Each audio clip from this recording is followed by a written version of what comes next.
मेहनत करके जब घर वापस लौटता हूँ, दरवाज़ा खटखटाता हूँ तो मेरा भी दिल करता है कि या तो दरवाज़ा मेरी बेटी खोले और नहीं तो मेरा बेटा खोले। बच्चे की बात रही कि बच्चे के लिए वो तरस रहे हैं, तो जो इंसान बच्चे के लिए तरसता है वो दवा नहीं खिलाता है अपनी पत्नी को। भोजपुरी स्टार पवन सिंह और उनकी पत्नी ज्योति सिंह के बीच जारी विवाद अब और भी गहरा हो गया है। पावर स्टार पवन सिंह ने आखिरकार अपनी चुप्पी तोड़ ही दी है।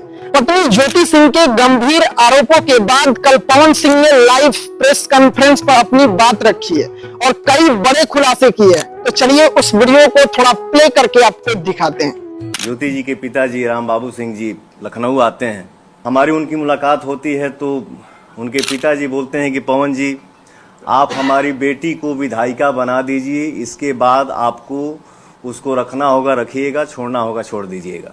मैंने बोला पिताजी ये हमारे बस की बात नहीं है, और ज्योति जी विधायिका बनने के लिए आप इतना हद तक गिर सकती हैं ये मुझे उम्मीद नहीं था।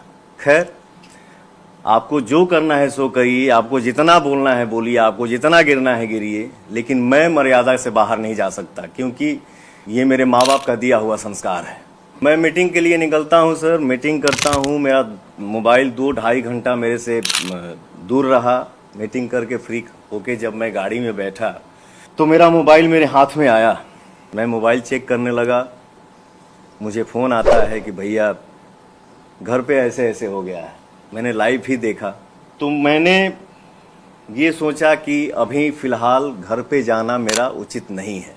उसके बाद भी मैंने धनंजय को फ़ोन किया कि भाई देख लेना मैडम को, उनके साथ जो है उन लोगों को कोई दिक्कत ना हो। और सर मैं पूरी रात रोड पे गाड़ी साइड करके गाड़ी में ही रहा, रात काटा। नेक्स्ट डे मैडम जाती हैं, धनंजय बाकायदे उनको नीचे छोड़ने जाते हैं। फिर अब आते हैं थोड़ा सा मुद्दे की बात पे। मैं ये कहना चाहता हूँ ज्योति जी कि आप जो अपने पति के लिए अपनापन दिखा रही हैं, ये अपनापन चुनाव से 1 महीना पहले क्यों नहीं दिखा? ये अपनापन चुनाव से 2 महीना पहले क्यों नहीं दिखा? 3 महीना पहले क्यों नहीं दिखा? 4 महीना पहले क्यों नहीं दिखा? ये अपनापन चुनाव से 1 महीना बाद क्यों भी दिख जाता? आज ही क्यों? क्योंकि मैं अमित शाह जी से मिल लिया, जेपी नड्डा जी से मिल लिया, धर्मेंद्र प्रधान जी से मिल लिया, विनोद तावड़ी जी से मिल लिया, उपेंद्र कुशवाहा जी से मिल लिया। वाह रे अपनापन। आप सभी के आशीर्वाद से दुनिया पवन सिंह को सुपरस्टार बोलती है, पावर स्टार बोलती है। 40 साल का हो गया, 10 घंटा मेहनत करता हूँ, 15 घंटा मेहनत करता हूँ, 20 घंटा मेहनत करता हूँ। मेहनत करके जब घर वापस लौटता हूँ, दरवाज़ा खटखटाता हूँ तो मेरा भी दिल करता है कि या तो दरवाज़ा मेरी बेटी खोले और नहीं तो मेरा बेटा खोले। लेकिन सर दरवाज़ा मेरा स्टाफ खोलता है, नहीं तो मेरी बूढ़ी माँ खोलती है। इसके बाद हम लोग घर में इंटर करते हैं, हम भाई मित्र स्टाफ मिल के खाना बनाते हैं, खाना खा के सो जाते हैं। मैं इतना कहना चाहता हूँ, मैं भी इंसान हूँ यार, थक जाता हूँ कभी कभी। यही बात है सर कि महिला के हर बात पे आंसू गिर जाता है और वो दुनिया को दिख भी जाता है। मर्द का दर्द नहीं दिखता है और ना ही वो दिखा पाता है। और एक बात, जो लोग इस मैटर में मज़े ले रहे हैं, ये है वो है, ऐसे है वैसे करना चाहिए, समाज की बात, तो मैं इतना बता दूं, इतना कह दूं कि फैमिलियर बात जो भी होती हैं वो कमरे में होती हैं, कैमरे दिखाते हैं। पे। जहां पहली बार पवन सिंह ने कहा था कि परिवार की बातें कैमरे पे नहीं बल्कि कमरे में होती है, वहीं अब दूसरी प्रेस कॉन्फ्रेंस में ज्योति सिंह ने पवन सिंह पर लगाए हैं बहुत ही बड़े चौंकाने वाले आरोप। जरा उस वीडियो को भी आपको प्ले करके दिखाते हैं। नमस्ते, मैं हूँ ज्योति सिंह और आप सभी को मैं प्रणाम करती हूँ। और आज जिस तरीके से जनता एकजुट होकर मेरे साथ खड़ी है उसके लिए मैं दिल से आभार प्रकट करती हूँ कि आप लोग मेरे साथ इतनी मजबूती से खड़े हैं। और तभी मैं आज इतने मजबूती से खुद को भी खड़े होके और अपनी बात रखने की हिम्मत दिखा पा रही हूँ। मैं यहाँ पे कुछ भी उनके अगेंस्ट बात करने नहीं आई हूँ या फिर उनके लिए कुछ ऐसा नहीं बोलने आई हूँ। बस वो उन्होंने जो बात बोला है उसका जवाब देना चाहती हूँ मैं। तो जैसा कि आप लोगों को पता है कि 5 तारीख को मैं पवन जी से मिलने उनके आवास पे पहुंची थी। जब मेरे पहुंचने के बाद प्रशासन बुलाई गई, पवन जी बोल रहे हैं कि जब मैं रूम में चली गई उसके बाद प्रशासन बुलाई गई। और ऋतिक जी कह रहे हैं कि हम लोगों ने पहले से प्रशासन सुबह से ही वहाँ पे प्रेजेंट थी। तो पहले तो आप इन दोनों लोगों के बात में ही फ़र्क समझ जाइए आप लोग कि दोनों भाई लोग अलग अलग बात कर रहे हैं। और दूसरी बात कि चुनाव को लेके कि इतना आप गिर गई, तो चुनाव को लेके मैं गिरी। मैंने उसके बाद भी एक वो डाला कि पोस्ट डाला कि अगर आप मुझे पत्नी रूप में स्वीकार करते हैं तो मैं आज भी चुनाव लड़ने के लिए मना कर रही हूँ और मैं चुनाव नहीं लड़ूंगी।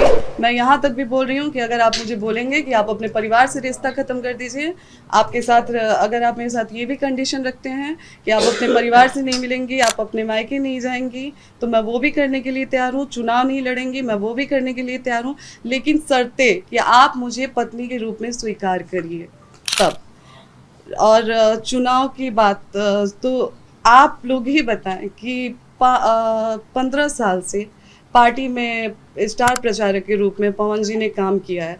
15 साल में उन्होंने अपने लिए टिकट नहीं, वो खुद के लिए टिकट नहीं ले पाए, तो मैं किस मुंह से जाऊंगी उनसे ये कहने कि आप हमें टिकट दिलाइए भाजपा से। मेरा ये सवाल है कि किस मुंह से आखिर मैं जाऊंगी। पहले वो अपने लिए तो टिकट ले लें, फिर तो वो हमें दिलाएंगे। जो 15 साल में कार्यकर्ता के रूप में काम किए पार्टी में, फिर भी उनको पार्टी के द्वारा टिकट नहीं मिला, तो वो हमें टिकट क्या दिलाएंगे। और बच्चे की बात रही कि बच्चे के लिए वो तरस रहे हैं, तो जो इंसान बच्चे के लिए तरसता है वो दवा नहीं खिलाता है अपनी पत्नी को। मुझे हर बार दवा खिलाया गया और बहुत सारी चीज़ें मैंने आज भी मीडिया में नहीं रखी थी, लेकिन आज पवन जी ने मुझे मजबूर कर दिया है। मैं पवन जी को बदनाम नहीं कर रही हूँ, मैं बस अपना पक्ष रख रही हूँ।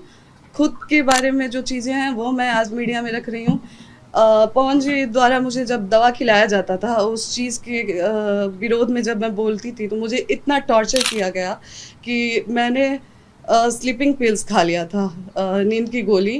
कौन सी दवा देते थे ज्योति जी, बता सकती है क्या? जी वो जो गर्भपात का दवा खिलाते थे मुझे। अगर मान लीजिए बीजेपी, जेडीयू, आरजेडी कोई आपको अपनी तरफ से टिकट ऑफर करती है तो क्या आप चुनाव लड़ना चाहेंगे? अगर पवन जी पत्नी के रूप में मुझे स्वीकार करते हैं तो मैंने पहले भी बोला है और अभी भी बोल रही हूँ कि मैं चुनाव नहीं लड़ूंगी। और अगर पवन जी मुझे पत्नी के रूप में स्वीकार ही नहीं करते हैं तो आज मैं भी समाज से पूछना चाहूँगी, क्या मुझे जीने का हक नहीं है? अगर पत्नी के रूप में वो मुझे स्वीकार करते ही नहीं है तो मैं कहाँ जाऊँ? क्या मैं अपने लिए खड़ी नहीं हूँ? क्या मैं एक ऐसी औरत बन के रह जाऊँ कि लोग मुझे देख के ये सोचे कि मैं हार गई अपनी चीज़ों से? आज मुझे कई महिलाएं देख के उनको हिम्मत मिल रही है, कई महिलाएं मेरे लिए खड़ी हैं। खिलाफ लड़ना है। बाकी पार्टी मुझे जहाँ से अगर लड़ाती है या फिर पार्टी टिकट देती है तो फिर जैसा पार्टी का आदेश होता है वैसे। कौन सी पार्टी? जी मैंने बोला कि इतने टाइम में मेरी थोड़ी सी पार्टी से संपर्क टूट गई है जहाँ पे बात चल रही है। जी मैं अभी उस पार्टी का नाम एक्सपोज नहीं करना चाहती। सीट कौन सी है? सीट कौन सी है? काराकाट जहाँ से मैंने बोला तो कि जहाँ से पार्टी मुझे मौका देती है वहाँ से मैं चुनाव काराकाट में आपको देखा गया है ना लगातार जनता से संपर्क करते हुए, तो क्या वो सीट आप सबसे ज्यादा प्रेफर कर रही हैं? जी बिल्कुल, मैं जहाँ पे बैठी हूँ वहाँ पे मैंने काराकाट के लिए ही मांग की है, क्योंकि लोकसभा चुनाव में पवन जी जब लोकसभा चुनाव लड़े थे उसके बाद पवन जी एक भी बार वहाँ पे नहीं गए। लोगों की उम्मीद, जो 2,75,000 लोगों ने उनको वोट दिया था, उन लोगों की भी इमोशंस के साथ खिलवाड़ हुआ। और आप मुझे ब्लेम किया जा रहा है कि आप राजनीति के लिए ये सब कर रहे हैं। राजनीति के लिए तो आप इतने गिर चुके हैं कि आज आप जो 2,75,000 लोगों ने आपको वोट दिया है आप उनके भी नहीं हुए। आप अपनी पत्नी का तो छोड़ दिए, आप तो किसी के नहीं हुए। तो चुनाव के लिए, राजनीति के लिए मैं गिर रही हूँ या आप गिर रहे हैं?